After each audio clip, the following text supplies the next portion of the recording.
Okay, so I guess this might be called a story time. I don't know if I'm doing it right, but basically, just to let y'all know what happened. My daddy was black, my mom's Korean.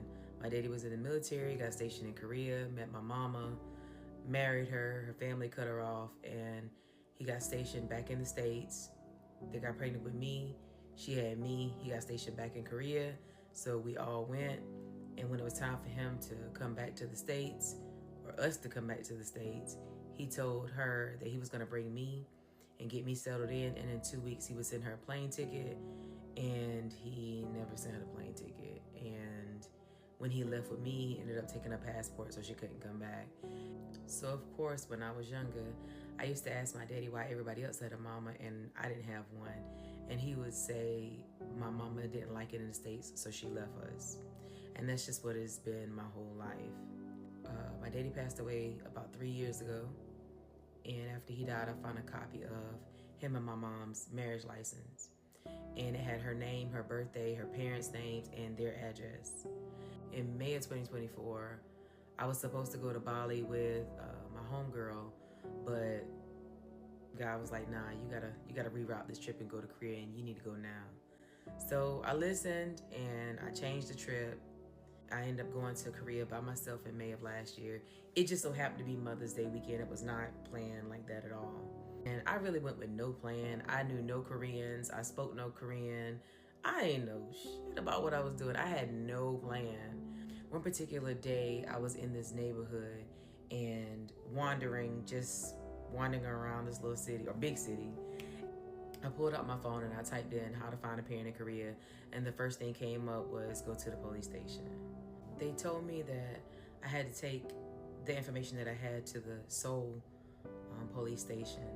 And so I got back on the train, went to Seoul. They were closed because it was Buddha's birthday. And so they told me I had to come back next morning, which I did. There was a man and a woman there, and I could tell the woman wanted to help me, but the man was kind of like, seemed like he was like second guessing it. So that's when, if you saw the video, she said, we can only help you if you're lost or adopted.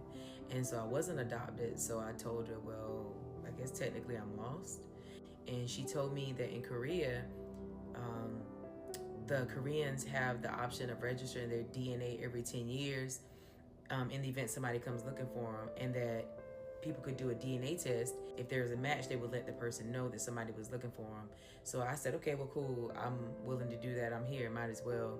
And I said, where can I go to get that done? And they actually do it in the police station. So she was like, oh, you don't have to leave. She said, I will call somebody down. And this guy came to get me. He took me to this office. He knew just enough English to show me how to fill out the consent form.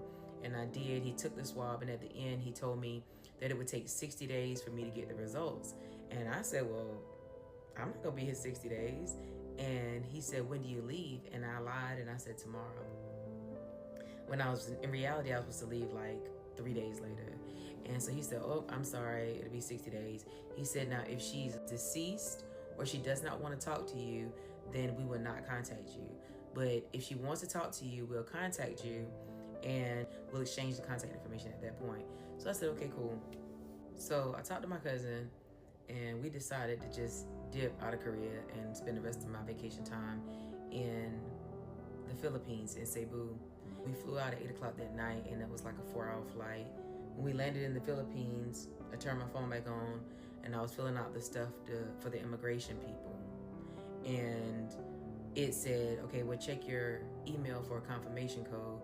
And when I went to check my email, that's when I saw the message from the Korean police department saying, hey, we found your mom. She wants to talk to you. Here's her phone number. I ended up calling her at like 1:30 in the morning, and we had our first conversation. It was a little emotional. And I told her I can come back on Sunday. And she said, okay. I called my job, and I told them that I wasn't going to be able to come back. I told them, I said, hey, I know you don't know why I came to Korea, but this is why. I ended up finding her, and I need to extend my trip. And I understand if you need to fire me, it just is what it is. I have to figure that out when I get back, but I got to handle this while I'm here. And the company was like, oh no, you're good. Like, we've been slow anyway. We've been sending people home, so you can stay for a week. It's fine. My cousin and I flew back on Sunday. She ended up meeting us at the train station. We went back to her house, and she basically explained how my daddy basically took me away and took her passport. And I know she wasn't lying, because to this day she doesn't know how much information that I actually know. His sister actually told me the same thing, but didn't give as much details, but they had the same exact timeline. She never had more kids. He never had more kids. So here I am, the only child from that situation. She did tell me when I was there in May that she had brothers, but she said I couldn't meet them during that time. And I thought I couldn't meet them because they did not approve of my parents' marriage, and so therefore it might have trickled down to me some way, somehow. But the reality is she actually held that secret for 40 years from her siblings, and we actually got to meet them back in December when I took the kids back to Korea. So they were very, very welcoming. Everybody was super nice to us. Like, it was just really a moment that I never thought that I would ever experience in my life. And so present day, we do still keep in contact. She talks to one of my kids every day, but now it's just more so of the language barrier that's the biggest issue. But I got my mama. So later this year, I'll be 42, and it's significant because this year will make exactly 40 years since my mama spent a birthday with me.